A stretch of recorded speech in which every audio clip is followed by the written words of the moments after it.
का जो टोन है वो किस तरह का है। खास तौर से सूर के यहाँ की जो स्त्री है वो क्या विद्रोह करती है, क्या वो क्रांति करती है, क्या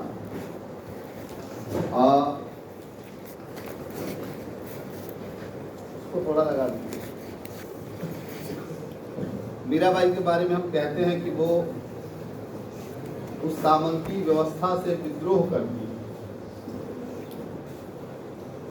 और राणा को धत्ता बताती हैं और वहां से निकल करके अपनी जो व्यक्तिक जो स्वच्छंदता होती है उसे रचती हैं।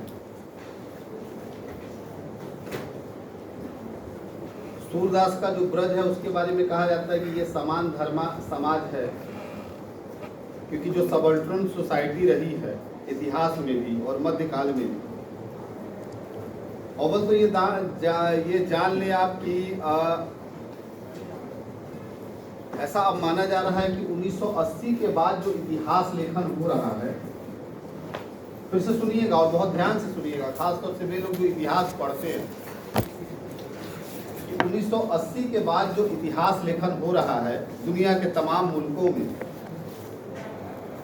उस इतिहास लेखन ने जो हमारा मध्यकाल है, यानी कि जो भारतीय उपनिवेशवाद का जो मध्यकाल है,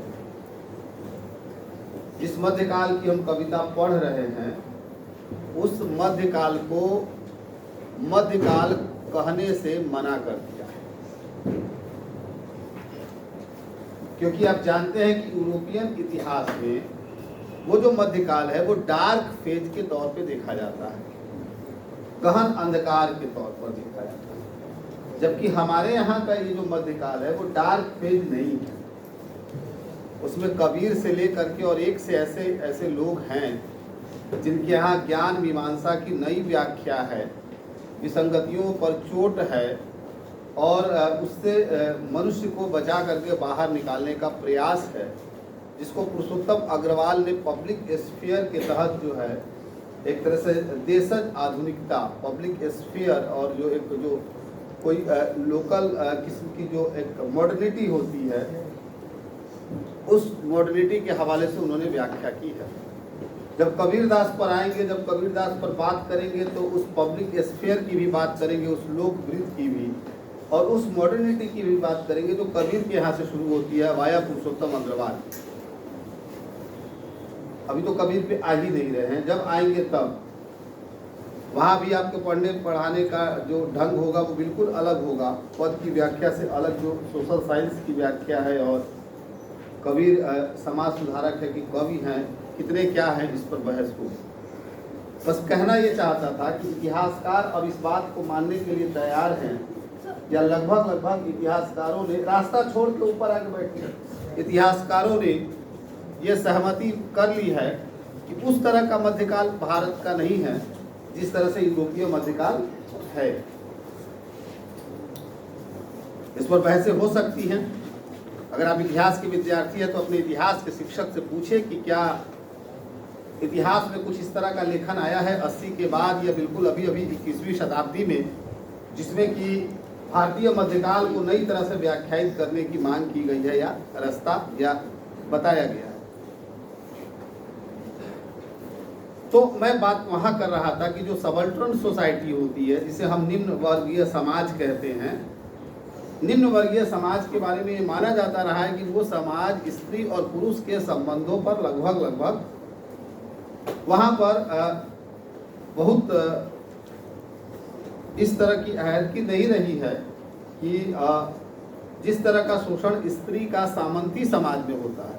कैसे सुनिए, जिसे हम फॉरवर्ड सोसाइटी कहते हैं, जिसे हम बड़ा घर कहते हैं, बड़े लोग कहते हैं, जहाँ बड़े को मैं इन्वर्टेड कॉमा में रख रहा हूँ कि जिसे बड़ा कहते हैं, चार दीवारी के बीच में रहने वाले और सो कॉल्ड अपनी पुश्तों वाली खानदानी मर्यादा को बचाए रखने वाले, उस घर में, उस बड़े घर में ये माना गया है कि स्त्री का शोषण उस निम्न वर्गीय समाज से कहीं ज़्यादा है, इसलिए कि वहाँ से निकलने का कोई रास्ता नहीं है, कोई विकल्प नहीं है, वो बिल्कुल कोई सब्स्टिट्यूट ही नहीं है। लेकिन जो निम्न वर्गीय समाज है, और निम्न वर्गीय समाज में भी जो बिल्कुल सर्वहारा जैसा समाज है, उसके पास तो विकल्प है।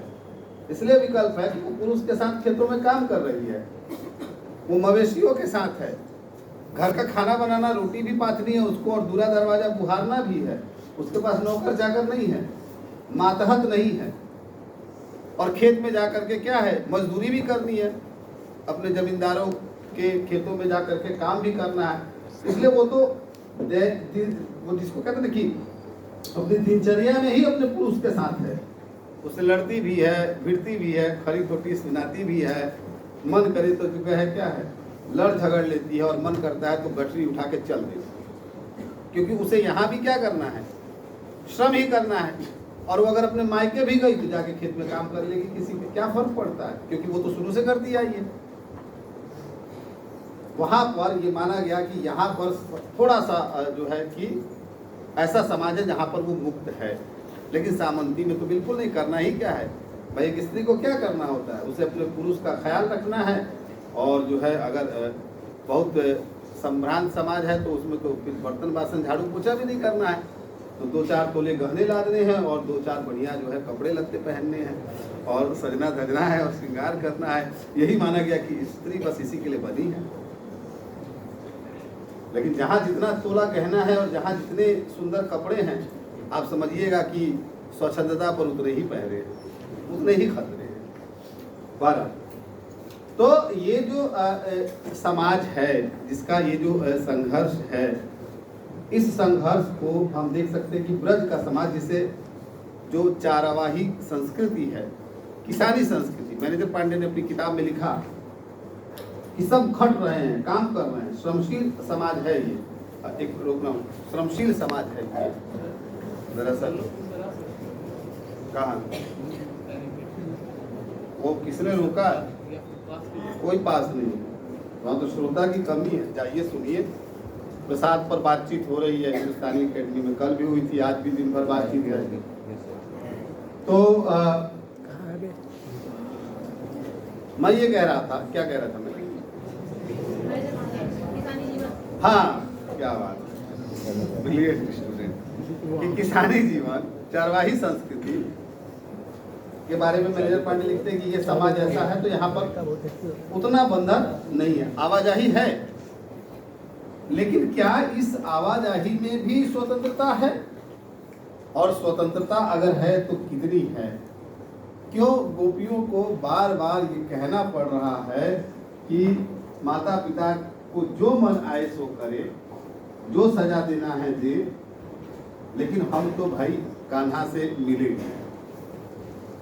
हम तो प्रेम करती हैं, प्रेम करें, और हमें जो है ये जीवन मतलब कोई कीमत चुका करके मिले, हम इसी जीवन को अपनाएंगी, बाकी कोई जीवन नहीं अपनाएंगे। धिक्कारती हैं। 1-2 पद कल आपने देखा, कुछ पद मैं अभी पढ़ाऊंगा आपको।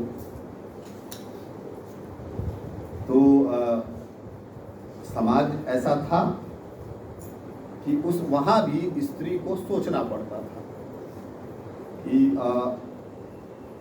अपयश तो हर जगह रहा है, अब उस अपयश के पार जाने का। अब मुझे यहाँ से एक चीज आपको कहनी है, वो ये है कि क्या हम इस बात की तफ्तीश कर सकते हैं कि जो श्रीमद् भागवत है उसमें स्त्री का समाज ऐसा है, या हम इस तरफ देखने की कोशिश करें कि ये सूर्य की अपनी कल्पना है, और ये कल्पना उन्होंने उस जीवन से अर्जित की, या भारतीय जो पद्धति है, कृष्ण को जिस तरह से सेलिब्रेट किया गया, या उनके सानिध्य में जिस तरह से गोपियां रही, क्या वो उन तक पहुंची? अगर वो उन तक पहुंची तो जाहिर सी बात है कि विद्यापति के क्रम के बाद आने वाले कवि सूरदास को बहुत कुछ अपने पुरखे कवि विद्यापति से हासिल होता है, ये तो तय है। और क्योंकि ये मत समझिए, देखिए एक बात याद रख लीजिए आप, मैं फिर से कह रहा हूं कि अगर आपको ये लगता है कि भक्त काल के ये कवि जिन्हें आप संत कह रहे हैं, अगर आपको लगता है कि ये कवि जो बिल्कुल आंख से या जो देख नहीं सकता था और जो गौ घाट पर बैठ करके कीर्तन भजन करता था, तो इस कवि के पास ज्ञान परंपरा नहीं होगी, बस मिजाज में कवि आता होगा और गा देता होगा, तो ये आपकी भूल है। ये ध्यान रखिए। मैंने पहले भी कहा है, फिर कह रहा हूं कि भक्ति काल का लगभग हर कवि पूरी भारतीय जो चिंतन परंपरा है, भारतीय जो ज्ञान परंपरा है, जो अब तक उसके समय तक चली आई है, और कई बार तो जो पर्शियन ज्ञान परंपरा है, जो पर्शियन मेथोडोलॉजी से जो नॉलेज सिस्टम आ रहा है, या यूरोपियन जो वाया जो सिस्टम आने वाला है, जिसमें भी एक आवाजाही की गुंजाइश बनती है, अगर आप काव्यशास्त्र पढ़ेंगे तो क्या उससे वो परिचित था? जाहिर सी बात है कि वो परिचित था और उसके हवाले से अपनी बात करता है। तो अब इसे देखते हुए समझ में आएगा कि भाई वो सगुण और निर्गुण से परिचित था, दार्शनिक मत से परिचित था, वो अपने समय की राजनीतिक हलचलों से परिचित था, अपने समय के समाज से ठीक ठीक परिचित था। क्योंकि वो जब कहते हैं ना कि आयो घोष बड़ो व्यापारी, एक व्यापारी की तरह तुम आए हो और ज्ञान लाद करके आए हो, तो इसको जरा देख कर देखिए। रामविलास शर्मा जब भक्ति काल को लोक जागरण काल कहते हैं, तो रामविलास शर्मा ये भी कहते हैं कि व्यापारियों के बीच का एक तरह से क्या है, ये पूरा का पूरा भक्ति काल क्या है, व्यवसायिक वर्ग के बीच से निकल करके आता है। ज्यादातर श्रमशील समाज है, श्रम केंद्रित समाज, बाजार यहाँ भी केंद्र में है, और आगरा तो तब तक एक बड़ा बाजार हुआ करता था। तो इसका ये भी अर्थ है कि कवि जो है अपने समय और अपने समय की हलचलों से ऐसा नहीं कि नावाकिफ है, वाकिफ है। और स्त्री और पुरुष का संबंध, कह सकते हैं कि सूरदास को क्या पड़ी थी, स्त्री को इतना स्वच्छंद बनाने की, इतनी चेतना देने की। मीरा का तो समझ में आता है कि मीरा एक स्त्री थी और वो उन्हें अब स्वच्छंदता तय करनी थी क्योंकि वो घुट रही थी। लेकिन सूर के पास कौन सी मजबूरी थी, कौन सी मजबूरी रही? जरा सोचिएगा इन चीजों पर कि एक कवि को इस तरह से भी देखिए। तो कवि को सिर्फ इसलिए मत देखिए कि हाँ एक पद है और उसकी व्याख्या और आपने लिख दी और आपको कहीं से मिल गई, आपने टिप दी और आपका काम खत्म। नहीं, अगर ये पढ़ने का तरीका है तो फिर आप कुछ भी नया नहीं करने जा रहे हैं, आप 100 साल आगे नहीं जा रहे हैं, आप 100 साल और पीछे जा रहे हैं, और कुछ नहीं होना सिवाय कूड़ा करकट इकट्ठा करने की। तो आपको सोचना पड़ेगा कि क्या वजह थी कि सूर इस तरह के पद लिख रहे थे। यह भी सोचना चाहिए कि क्या वजह है कि सूर पर बातचीत करते हुए और सूर की तमाम आलोचनात्मक पद्धतियों पर बातचीत करते हुए इन पदों को क्यों नहीं दर्शाया गया, या बहुत कम, बहुत थोड़े से लोग हैं जिन्होंने इन पदों की तरफ इशारा किया होगा या नहीं किया होगा। जिन लोगों ने मीराबाई पर भी काम की, सूर के इन पदों को लेकर के बहुत खुल करके बातचीत नहीं की। क्या जो भारतीय परिवार का ढांचा है, जो पारिवारिक ढांचा है, उस ढांचे को तोड़ती है ये कविताएं? क्या इन कविताओं से परिवार नाम की किसी संस्था का विघटन होता है, या इन कविताओं के माध्यम से क्या है, एक स्त्री के बिगड़ने का और खतरा बढ़ जाता है? आपके सीनियर बैच के एक विद्यार्थी ने कहा, एक दो विद्यार्थी ने एक बार कहा, मैं मीराबाई पढ़ा रहा था, तो उन्होंने कहा कि सर अगर आपकी क्लास में ना 2-3 दिन अगर अपने माता पिता को ला के बैठा देना तो इलाहाबाद से हमारा टिकट कट जाएगा। बात तो सही कहा सर। सही कही होगी, बिल्कुल सही। कहा कि ये जो इतना विद्रोही तेवर है, ये जो जिस तरह से मीराबाई और इन कवियों को पढ़ते हैं, तो जिस तरह से लगता है कि ये तो हमारी लड़की पूरी गई हाथ से।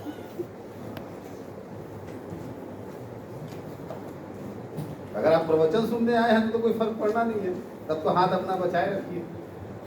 और अगर प्रवचन सुनने नहीं आए हैं तो ये सब कुछ सुन करके कुछ तो दिमाग में होता होगा, कहीं तो कुछ टूटता होगा, कुछ खलबली मचती होगी, रात में नींद नहीं आती होगी, थोड़ी बेचैनी होती होगी, या कम से कम एक विकल्प या एक रास्ता बनाने की ओर आप बढ़ते होंगे। तो बहुत सारी प्रगतिशील और इस तरह की चीजों को तो हम सामने ही नहीं आने देते। अब जैसे इसका रहस्य कैसे समझा जा सकता है कि कहा गया कि भाई स्त्री हो तो महाभारत कभी मत पढ़ना। अभी भी बहुत लोगों के घर में महाभारत हाथ नहीं लगाने दिया जाता। काहे भाई? इसका क्या करेंगे कि कहा गया कि स्त्रियां ही महाभारत के केंद्र में है, वो ना होती तो फिर ये महाभारत होता ही नहीं। लो भैया, रामायण हुआ तो भी कह दिया गया कि इसके केंद्र में कौन है। क्या जरूरत थी? मैंने नहीं, उसने लक्ष्मण ने जो रेखा खींची थी, न लांगती न जाती न ये भी होता, जरूरतें नहीं थी। अब देखिए मेरी क्या हैसियत है कि मैं कोई रेखा खींचूं, लेकिन मुझे बदनाम कर दिया लोगों ने। तो क्या ही जरूरत है कि लांगती उसको। उसी तरह से यूरोपियन अगर आप इपिकल पोएट्री में जाए, इलियड और ओडिसी में जाए, तो वहां भी केंद्र में स्त्री ही है और ट्राय के पूरी बर्बादी का श्रेय स्त्री को ही जाता है। अब यहाँ से फिर एक सवाल और एक जवाब कि क्या कारण है कि दुनिया की सारी लड़ाइयाँ जो घटित हुई हैं और सारे जो महाकाव्य और जिनकी कारुणिक कथाएं लिखी गई है, माना गया है कि वो सब कुछ स्त्री उसके केंद्र में तो नहीं कहेंगे, उसके कारक के तौर पर मौजूद है। और ये समाज ने उसको लिया और उड़ाया और आज भी कहता है कि देखिए जो है सारे झगड़े की जड़ स्त्री होती है। लोक में एक मुहावरा ही चल पड़ा कि भाई भाई में बंटवारे का बस 3 ही कारण हो सकता है, जर जोरू जमीन। तो जर तो रहा ही रहा, जो जमीन भी रहा, लेकिन बीच में जोरू आ गई। कहा कि मेहरी जैसे आई घर का बंटवारा तय। लोग ऐसे ही मानता है कि स्त्री आए नहीं कि बंटवारा तय, स्त्री आई नहीं कि प्रेम में फूट तय। ये सब कहा गया। आप सोचिए कि इस समाज ने स्त्री को कैसे देखा और कैसे देखने की दृष्टि दी। न केवल स्त्री को, उस स्त्री वो खुद स्त्री जो उसकी भोक्ता है, उसके अंदर भी यही दृष्टि डाली। लेकिन क्या इसका जो दूसरा पक्ष है कि अगर ठीक है सीता लांघी रेखा और ये युद्ध घटा, लेकिन इस सारे युद्ध के बाद किसका चरित्र उद्धात हुआ? सीता का। सेलिब्रेट कौन किया गया? राम। अगर ये घटता नहीं तो राम को क्या ये उदात्तता मिलती? आप बताइए। ट्रॉय के उस लड़ाई में जो अकिलेस है उसको क्या ये उदात्तता मिलती? ये जो रूप निखर करके आया, ये जो एक से बढ़ करके एक पात्र आए, अर्जुन से लेकर के और कर्ण से लेकर के तमाम, इनका रूप निखरता क्या? तो क्या है, सिक्के के एक पहलू को तो देखा लेकिन दूसरे पहलू को नहीं देखा, वहां उसको कोई जगह नहीं। बहरहाल अब मैं फिर कुछ उदाहरण दे रहा हूं, नहीं तो आप कहेंगे कि कथा सुना रहे हैं। कुछ ऐसे पद, और मैं ये पद इसलिए आपके सामने रख रहा हूं क्योंकि मुझे ये पता भी है और मैं विश्वास भी करता हूं कि ये पद आपकी निगाह से फिर कभी गुजरते नहीं गुजरते। तो इसलिए मैं चाह रहा हूं कि ये पद आपकी निगाह से गुजरे। अब कहा कि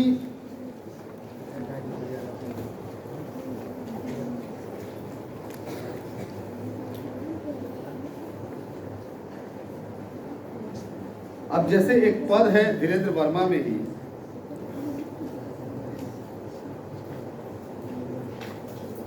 कहती है कि और मीरा के यहाँ तो बहुत नजदीक जाके ठहरेगा। देखिएगा मैं जब मीराबाई पढ़ाऊंगा तो आपको बताऊंगा कि कौन सा सूरदास का पास लगभग एक ही जैसा थोड़ा सा अंतर के साथ आ गया है। इस पद में सूर लिखते हैं कि गोपियों का जो अनुराग है वो कैसे आता है कि लोक सकूच कूल कानि तजी। कल यहीं पे छोड़ा था कि लोक सकूच कूल कानि तजी। बच्चा उसमें नहीं मिलेगा, काहे खोज रहे हो, व्यर्थ है। वृंदावन लीला का 136वां पद है। उसमें मिल जाता तो फिर हम क्या करते हैं यहाँ? भाई नहीं, मैंने तो पहले ही कह दिया कि उसमें तो क्या, बहुत सारी किताबों में नहीं मिलेगा। तो कहा कि लोक सकूच कुल कानी तरी, लोक के संकोच और कुल की मर्यादा को हमने क्या कर दिया? त्याग दिया, छोड़ दिया। जैसे नदी सिंधु को धावे वैसे ही श्याम भजी। मात पिता बहुत त्रास दिखायो, माता पिता ने बहुत डराया। नेकु न डरी, लेकिन डरी क्या? नहीं डरी। लजी, लजी क्या? लजाई नहीं। हारी मारी बैठे, और अंत में उन्होंने क्या कर लिया? हार मान गए। नहीं लागत बहुत बुद्धि सजी, और क्या है? हार मानकर बैठ गए, बहुत बुद्धि लगाई, लेकिन एक बुद्धि न लगी। तो ये कौन सा साहस था? ये किस तरह का प्रेम था जिसमें किसी भी तरह का डर जो है नहीं माना, और उस डर पर उसकी विजय जो है हुई। कहा कि एक पद में एक पंक्ति आती है,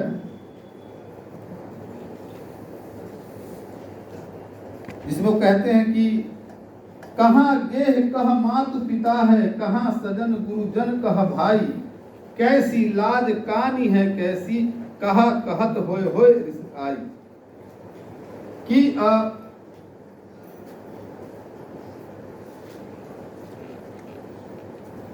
कि घर कहाँ है, माता पिता कहाँ है, पति कहाँ है, गुरुजन और भाई कहाँ है, मुझे कुछ नहीं मालूम। कैसी लज्जा मर्यादा कैसी है, तुम लोग नाराज होकर क्या कह रहे हो, कुछ नहीं मालूम। वो अपने सखी से कह रही है कि कुछ भी नहीं मालूम। और वो जो कृष्ण है जिसने क्या कर लिया है, मेरा मन हर लिया है, अब उसके अलावा जो है मन या चित्त कहीं लगता नहीं। लेकिन एक पद की एक पंक्ति देखिए, एक पद आएगा जिसमें आएगी एक पंक्ति की, सखी मोही हरि दरस रस प्याई। हरि ने दरस का रस, रूप को देखने का रस ऐसा पिला दिया है कि हाँ रंगी अब श्याम मूर्ति, मैं श्याम के रंग में रंग गई। इस तरह के पद मीराबाई के यहाँ बहुत आएंगे, जब वो कहेगी कि मैं सांवरे रंग में रंग गई, श्याम के रंग में रंग गई। लेकिन जिस पद की तरफ इशारा कर रहा था वो ये है, और इसकी 2-3 पंक्तियां देखिएगा। नंदलाल सो मेरो मन मान्यो, कहाँ करोगो को, मैं तो चरण कमल लपटानी जो भावे सो हो। मन लग गया है, अब जो जो करना है जिसको कर ले, मैं तो उनके चरणों से लिपटी रहूंगी, ठीक है। और उसके बाद की पंक्ति की, बाप रिसाई, समझ ही रहे होंगे आप, धीरे धीरे रिसिया रहे हैं, गुस्सा रहे हैं। माई घर मार आए, कुटैबो करेंगे, ऐसा नहीं है। आज तो थोड़ा सभ्य हो गया है, पहले तो आप जानते ही हैं कि आपके पुराने पिताजी कहेंगे कि तुम लोग जिस पर कभी हाथ नहीं उठाया है, और एक हम थे कि ब्याह के बाद भी जूते पड़ते थे। यही जमाना था ना। देखो गर्दन हिला रहे हैं सब, लेकिन कहे कैसे, शर्मा रहे हैं। तो कहा कि बाप रिसाई माई घर मारे, हंसे बिराने लोग। और अपरिचित क्या होते हैं? हंसते हैं, हंस रहे, उपहास उड़ा रहे हैं। अब तो श्याम ही सोरती बाढ़ी, विधना रचियो संयोग। विधि ने ये संयोग रच दिया है कि अब हमारा क्या है, श्याम के साथ ही रिश्ता है।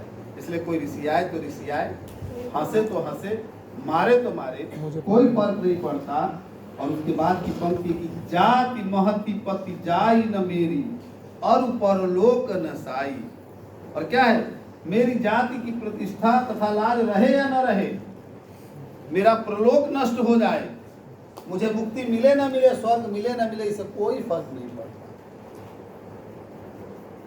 कैसे कह सकते हैं कि सूरदास के पद में साहस नहीं, और सूरदास ने अपनी गोपियों को साहस, वो गोपियां कैसे निकल गई हैं घर से, कृष्ण की एक खबर सुनते ही सब दौड़ करके निकल गई है, जो जिस काम में थी, जैसे थी। और जैसे थी का मतलब है कि लुग्गा लत्ता जैसे पहनी थी वैसे निकल गई।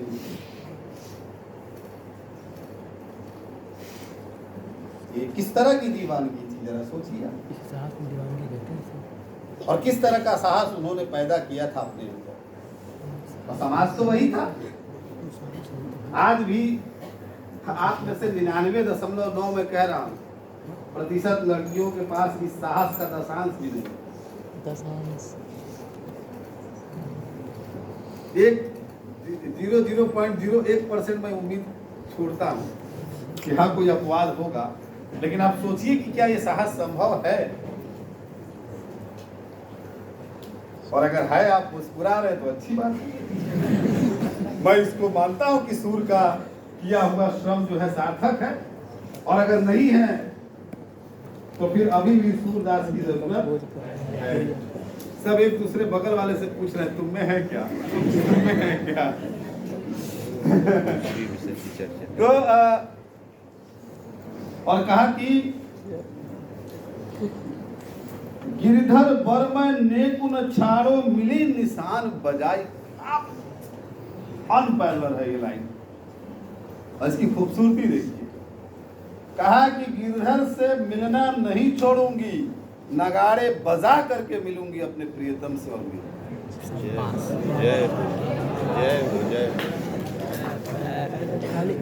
निशान बजाई, नगाड़ा बजाते हुए अपने प्रिय से मिलना है, छोड़ूंगी नहीं। कहा कि जो है क्या है, मैं उससे नगाड़ा बजाकर यानी कि घोषित करके। नगाड़े कब बजते थे राजतंत्र में? जब कोई सूचना दी जाती थी तो वही कहती कि नगाड़े बजा करके उद्घोषणा करके कि तय समय तारीख दिन सब ये है, और इसी समय मिलूंगी, जिसको जो करना है करूँ। 1:15 बजे दोपहरिया में निर्लजता था। आपको लग रहा होगा कि ये कौन सी बड़ी बात है, हम भी तो मिल ही लेते हैं। लेकिन बच्चा आज से 500 साल पहले का समाज है, और जो है सो अपने घर में है, क्योंकि घर से इलाहाबाद नहीं गया या दिल्ली नहीं गया है। और घर भी ऐसा नहीं है आज की तरह जिसमें केवल माई बाबू और बच्चे हैं। संयुक्त परिवार है, 20-20, 30-30 लोगों का कुनबा है, सब एक के साथ रह रहे हैं, और हर एक आदमी की एक्टिविटी की खबर एक दूसरे गांव जवार को रहती है कि कौन कहाँ जा रहा है, किसके रूप गुण किधर से किधर हो रहे हैं। गांव भर टोक ऐसे में नगाड़े बजा करके मिलने की घोषणा करना, जिसे वो कहती है ना मीराबाद में कि पग बांध घुंघरिया नाचा, पग में घुंघरू बांध करके नाचना, ये उद्घोषणा करना अपनी उन्मुक्तता की एकदम। ये है टोन सूरदास का, और मैं इसलिए ये सब आपके सामने रख रहा हूँ कि इस टोन से आप वाकिफ नहीं रहे हो। अगर आपने कहीं व्याख्या भी पढ़ ली होगी, मेरे अलावा भी आप बहुत जगह आते जाते हैं और आना जाना अच्छी बात है, तो भी आप ये टोन जो सूरदास का है, ये टोन दुर्लभ है। और ये वो टोन है जहाँ से सूरदास की ठीक अगली कड़ी में मीरा आ जाती है, और फिर लगता है कि मीरा को ये साहस कहाँ से मिला, कैसे मिला होगा।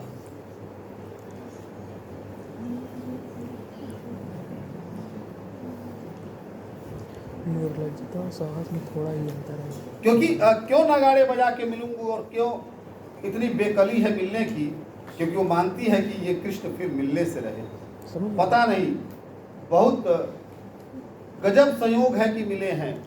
और कृष्ण, मैंने पहले भी कहा है और अब भी कह रहा हूं कि पुरुष, और वो पुरुष जिसकी तरह पुरुष है नहीं, यानी कि विद्यापति की शब्दावली में सुपुरुष, और मीरा की शब्दावली में वास्तव में धरती का एकमात्र पुरुष, जिसके यहाँ समान धर्मा हुआ जा सकता है। एक पद में कहती है कि, और ये बार बार कहती है, अब तो यह बसीरी माई नहीं मानो गुरु त्रास, गुरुओं का डर भी नहीं है, कुछ नहीं है। और जैसे मीरा कहती है कि सारे लोग यहाँ के कूड़ा हैं। अब एक पद देखिए, कहती कि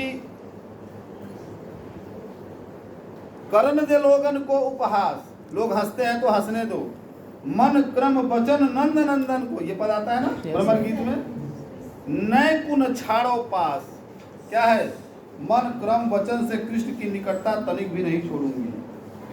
सवया ब्रज के लोग चिकनिया मेरे भाई घास। इस ब्रज के सारे लोग चिकनिया है और मेरी बुद्धि घास है। यानी कि सारे लोग चिकनिया मतलब बुद्धिमान है और मैं क्या है, बुद्धिहीन हूँ। बावजूद इसके यहाँ पर भी वचन वक्रता है, द क्रूप स्पीच है, चोट करती है। ये जो तथाकथित अपने को चिकनिया समझदार मानते हैं, वो असल में समझदार है नहीं, समझदार नहीं है, बुद्धिहीनों का समाज है। जैसे कि एक गांव के बास बसी हो कैसो धीर धरो, लोचन मधुप अटक नहीं मानद जद भी जतन करो। और यहाँ अपनी व्यवस्था बताती कि अच्छा बताइए, अगर 20 कोस दूर होता प्रिय तो समझ में भी आता है कि धीरज रख लेते। एक ही गांव का है, हो सकता है कि टोली इधर इधर हो, भानु की टोली अलग हो और नंद की टोली अलग हो, लेकिन गोपियां कहती हैं कि भाई मामला तो एक गांव का है, और फिर तो धीरज धरना बहुत मुश्किल है, फिर तो मिलना है ये। और यही से वो कॉन्सेप्ट आगे आके आता है, भ्रमर गीत सार तक पहुंचता है कि लड़काई को प्रेम, उस प्रेम के ढेरों शेड्स जो हैं बिखरे पड़े हैं कि क्या क्या होता है। हो संग सांवरे के जय हूँ, मैं तो सांवरे के साथ ही जाऊंगी, सांवरे के साथ जाऊंगी। और क्या है, और जाऊंगी तो क्या होगा, हो नहीं होई सो अब ही जस अपजस काहू न डरई हो। जो होना होगा होगा, यश होगा अपयश होगा, क्या फर्क पड़ता, डर नहीं है। कहा रिसाई करे को मेरो कछु जो कहे प्राण की दय हो। कोई अगर रिसिया ही जाएगा तो मेरा क्या कर लेगा। मीरा के यहाँ एक पंक्ति आती है कि सिसोदिया उठियो मारा की कर ले। अगर ये सिसोदिया राणा अगर रूठ भी गया तो मेरा क्या बिगाड़ेगा, क्योंकि बिगाड़ा तो उसका जाता है ना जिसे बिगड़ने की चिंता, जिसे बिगड़ने की चिंता ही ना हो, उसका क्या बिगाड़ेंगे आप। अब इसको बहुत अच्छे से देखिए, अगर आपको लोक लाज प्रतिष्ठा की चिंता है तब तो आपको बहुत बिगाड़ा जा सकता है, और ये चिंता ही नहीं है तो क्या कर लेंगे। मीरा जिसको कहती है ना कि राणा जी मारो ये बदनामी लागेगी, क्या अद्भुत लाइन है ये। और इस लाइन को यहाँ से जोड़िए, सुनते हैं इसी तरह से कि राणा जी ये बदनामी लागो मीठी। जानते हैं इस पुरुष पितृसत्तात्मक समाज के पास वो पहले स्त्री को डराता है, नहीं पहले तो समझाता है कि देखो ये ठीक रास्ता नहीं है, फिर उसके बाद डराता है कि अगर ऐसा वैसा ऊंच नीच हुआ तो मार को करेंगे। इतना ही नहीं डराता, खाप पंचायत भी दिखाता है और बताता है कि अगल बगल में क्या क्या हो गया देखो, कईयों का तो पता तक नहीं चला, तो सोच लो। और ये सब अगर नहीं होता है जो सो कॉल्ड तो समाज है वो फिर एक दिव्यास्त्र चलता है। और पितृसत्तात्मक समाज में स्त्री पर वार करने का जो सबसे बड़ा दिव्यास्त्र है वो ये है कि उसका चरित्र हनन करना, बता देना कि ये चरित्र की ठीक नहीं है। ये तो संतों के साथ बैठती है, इधर उधर घूमती है, रात दिन गाती नाचती रहती है, तो सोचो कि इसका चरित्र कैसा होगा। आप 2-4 दिन दिख जाइए शहर में रात में टहलते घूमते हुए अपने प्रिय साथियों को, माफ करिएगा 2-4 लोगों के साथ जरा टहलते उठते बैठते, अगले दिन जिसे आप नहीं जानती है वो भी आपको प्रमाण पत्र बांटता फिरेगा, सर्टिफिकेट देता फिरेगा। आप इसी समाज का हिस्सा है ना, है कि नहीं है।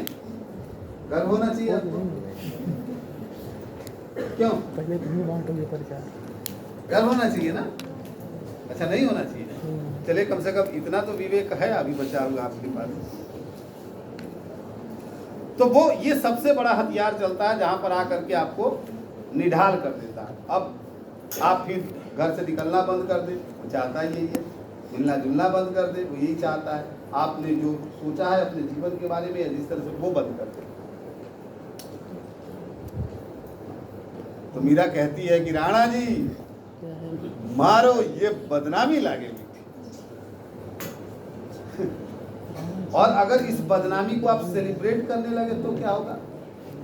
कहता है तो कहने दो, क्या फर्क है? उसका मुंह, उसके विचार अंतरिक्ष में जाए, हमें क्या मतलब? और हमारे कान में हमारे सामने पड़ेंगे तो हम बताएंगे। और इतना ही नहीं बताएंगे, तुमने कहा कि अरे तुमने अभी इतना ही देखा है, एक दो के साथ, अरे नहीं 10-12 के साथ तो हमारे ऐसे ही। कोई जब आपको आए और आपके सामने ये कहे कि अरे तुम तो बहुत कुछ इस तरह के सवाल उठाए, तो उसको उसका भारी जवाब दीजिए, क्योंकि वो चाहता है कि आप डर जाए, सहम जाए, सकुचा जाए, और आप कहें कि नहीं नहीं ऐसी कोई बात नहीं, अरे हाँ ये तो सही है, और आप तो इससे आगे की भी बात है, आप जानते नहीं हैं। अभी तो कम देखे हैं। तय है कि अगले दिन से वो आपके सामने कभी नहीं, क्योंकि ये जो समाज है इसका एक बहुत शानदार मेटाफर मैं बताता हूँ, लेकिन अभी नहीं बताऊंगा, क्योंकि ये लोग जो ये सब खोल खोल के बैठे हैं तो इससे थोड़े आहत हो जाएंगे लोग। पर वहाँ तो मीरा जिसे कहती है, मीराबाई तक आने दीजिए, तो मीरा जिसे कहती है कि राणा जी मारो ये बदनामी लागे भी, तब तक ही कोई आपको डराएगा, सताएगा, प्रतिष्ठा का क्या है, आपको डर दिखाएगा जब तक कि आप उससे डरे हैं। और जैसे ही वो बदनामी आप सेलिब्रेट करने लगेंगे, उसके बाद क्या है, फिर सब अब देखिए नहीं है सोसाइटी कैसे बदल रही है। मान लीजिए दो विजातीय लोगों ने आपस में शादी करने का तय कर लिया, अगर दोनों के पास दाल रोटी की चिंता है तो दोनों की प्रतिष्ठा जाती रहती है परिवार वालों। और मान लिया कि आप IAS हो गए, आप किसी बड़े पद पे चले गए और 2-4 करोड़ का पैकेज कमा रहे हैं, तो जिस सो कॉल्ड माता पिता को खानदान जाने का डर था, वो भी कहेगा कि हाँ अब जमाना बदल गया है, प्रोग्रेसिव होना ही चाहिए, वी शुड बी गो, जाना चाहिए हमें स्त्री जाति और धर्म और इन सब की बाइनरी को तोड़ देनी चाहिए, क्योंकि अब तो बच्चे नए जनरेशन के हैं। मामला एक्सेप्टेंस का नहीं है, मामला अपनी पूंजी के जाने का है, जिसको बचाने की कोशिश रहती है कि भाई कहीं ऐसा ना हो कि जो बना है वो चला जाएगा। तो और कई बार क्लास होते, तो जो समाज की जो पूरी बुनावट है ना, उसे कायदे से समझिए कि अगर आप कमजोर हैं, जैसे मैं एक बहुत घटिया उदाहरण दे रहा हूँ और मैं मानता हूँ कि आप अदरवाइज नहीं लेंगे। आप में से किसी को कुत्ते ने दौड़ाया है? यस सर, साइकिल से। काट खाया है? नो सर, बच गए। कब नहीं काटा है? जब आप दौड़ गए हैं। यस, खड़े हो गए,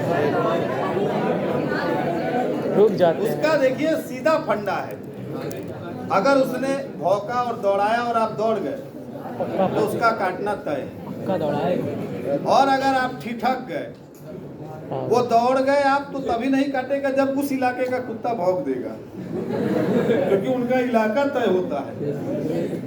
एक बार मुझे उस इलाके वाले कुत्तों ने बचा लिया। है? क्या हुआ कि संदर्भ सुना देता हूँ, मुझे उस समय ज्ञान कम था इस जंतु विशेष का। तो होली का दिन था और मैं अपने विद्यार्थी के घर चला गया था। शाम को तो रंग होने के बाद लोग के यहाँ जाते हैं, और उनके पिताजी माताजी इन सब बैठे थे, बात करते करते देर हो गई। और जो कुर्ता पजामा पहना था उस पर ऐसे ही आप जानते हैं कि ढेर सारे रंग के छींटे लगे थे। साइकिल का जमाना था, वो साइकिल लेके उनके घर से निकला, 7:30 बज रहे होंगे। कुछ दूर आगे अब सन्नाटा, क्योंकि होली के दिन तो आप जानते हैं कि इसी दिन सबसे ज्यादा उमंग रहता है कि 4 बजे के बाद लोग दिखेंगे नहीं रास्ते पे, क्योंकि वो किसी और दुनिया की सैर कर रहे होंगे। क्या होगा कि आप अपने घरों में भी देखते होंगे, तो रास्ता सुनसान। अब जैसे आगे बढ़ा तो एक हार्डवेयर की दुकान थी, गिट्टी बालू ये सब की, बालू के ढेर पे 8-10 कुत्ते बैठे थे। और आज तो वो ज़्यादा ही मत थे, क्योंकि उनको उनके स्वादानुकूल भोजन भी खूब मिल जाता होगा। अब जो है भौंकना शुरू किए, अब मैंने देखा सुनसान है भाई, ये 7-8 तो दबोच लेंगे तो फिर अगले दिन हड्डियां ही मिलेंगी, कुछ मिलेगा नहीं। ऐसी बात। मैंने साइकिल की स्पीड बढ़ा दी और वो पीछे साइकिल आ गई, वो पीछे साइकिल आ गई और बॉडी तेज से मार रहा हूँ और ये डर था कि कहीं चैन ना उतर जाए, अगर उतर गया तो फंसे। जितनी हिम्मत हो सकती थी उतनी लगाए साइकिल, और वो एकदम पूरे आवेग में थे। मतलब अगर वो पा जाते तो पैर के बिल्कुल, इसको कहते हैं ना, एक हाथ पीछे तक पहुंचे ही थे, तब तक उस रास्ते का ऐसे टर्न होता है और सामने रेलवे घूमती है। जैसे ही टर्न हुई साइकिल कि उस रेलवे फाटक के उस पार के कुत्तों ने भौंकना शुरू किया और भौंकना शुरू किया, और सच मानिए कि उतनी तेजी से दौड़ रहे वो कुत्ते वही रुक गए। और मतलब इलाके वालों ने मुझे बचा लिया, मैं यही कहूँगा। खैर ये तो कथा थी। सूत्र ये है कि अगर आप भागे तो वो काटेगा, और अगर आप ठिठके तो वो मिमियाता, बहुत महीन आवाज करता, पूछ हिलाता हुआ। इस रूपक को आप बैठा लीजिए और समझ जाइए आगे।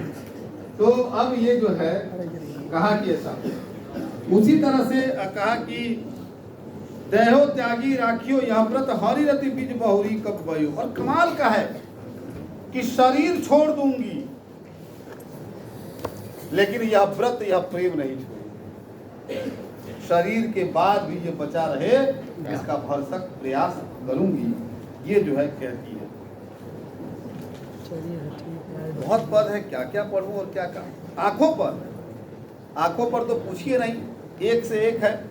सूर के बहुत बाद शायर हुए मीर, और मीर ने कहा कि भाई कसूर आंखों का है और बेचारा दर्द दिल पर आता है।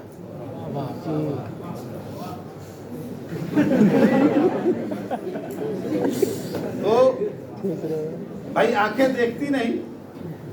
जैसे वो कहावत आपने सुनी होगी ना कि बाग में गए थे फल चुराने और पकड़ लिया माली ने, तो कहा कि देह को काहे मार रहे हो, आंख देखा। आंख कहेगा कि जो है क्या देखा, तो जीभ ललची आया। ऐसे करते करते ले जाए कहेगा नाहक बताइए कि जो है पीठ पे कोड़े बरसा रहे हो। बस चल रहे हैं। तो एक तो ये, और दूसरा ये कि जैसे पीठ पर कोड़े बरस रहे हैं। अब मान लीजिए कि आप याद करके नहीं जाते स्कूल में और शिक्षक आपको पीटते हैं, गलती किसने की? याद दिमाग ने नहीं किया, और बेचारा चोट किसको झेलना पड़ा? हथेली को। यही स्थिति जो है किसकी है इस मामले में? अरे रुकिए भाई, इस मामले में कि आंखें कर रही हैं। अब सूरदास के यहाँ आंखों के 2-4 शेड देखिए। एक पद में वो कहते हैं कि नैन न मेरे हाथ रहे, देखत दरस श्याम सुंदर को जल को ढलनी बहे। अब आंखें मेरे हाथ में नहीं रह गई है। बस सुनिए उसको, माने आंखें अब बेहाथ हो गई हैं।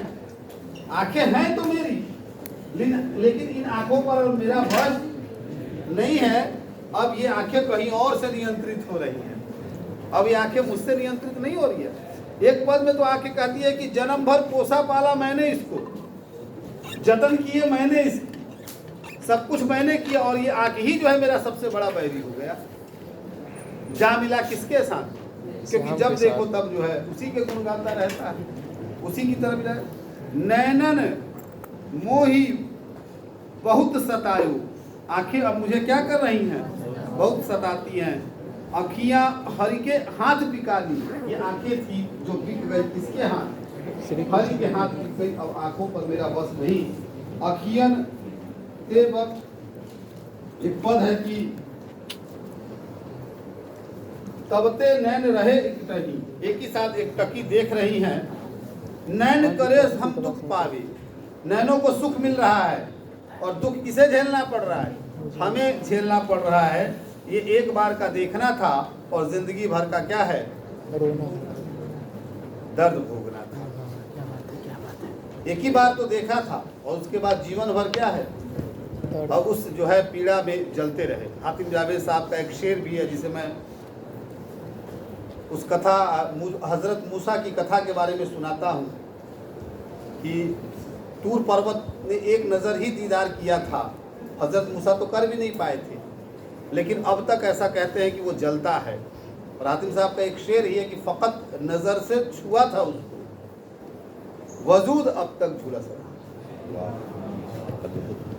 अब तक झुलस रहा है। तो और इतना ही नहीं, एक जगह तो कहते कि नैना घूंघट में न समान, घूंघट इतना है लेकिन उस घूंघट में नैना समा नहीं रहा है, क्योंकि नैना जो है बार बार घूंघट से बाहर चला जा रहा है। अब नैना पर जितने आधुनिक पुराने और सूफी गाने हों सुन लीजिए, और उसके बाद सूर के नैनों के ये अलग अलग सेट्स देखिए, तो आपको सारे गाने फीके लगेंगे, फीके लगने लगेंगे। तो ये नैना मोरे ढीठ भैरी, बहुत ढीठ हो गए हैं, अखिया हरि के हाथ बिकानी, इस तरह से। आज उड़े नैन नहीं नींद परी, नींद नहीं है। ये मथुरा गमन के बाद वियोग के पद हैं कि नींद नहीं आ रही है, बहुत तड़प है और चले गए हैं। और फिर वही पद है जहाँ से आके भ्रमर गीत सार में हम जुड़ते हैं कि प्रीति नहीं थी जैसे गले पे छुरी चला दी। इस तरह के पद सूरदास के यहाँ आपको देखने को मिलेंगे। शुक्रवार की क्लास में सूरदास से जुड़े हुए सारी बातों का समाहार होगा। आपके अगर सवाल होंगे तो आप मुझे पहले ही भेज दीजिएगा। बहुत बहुत शुक्रिया।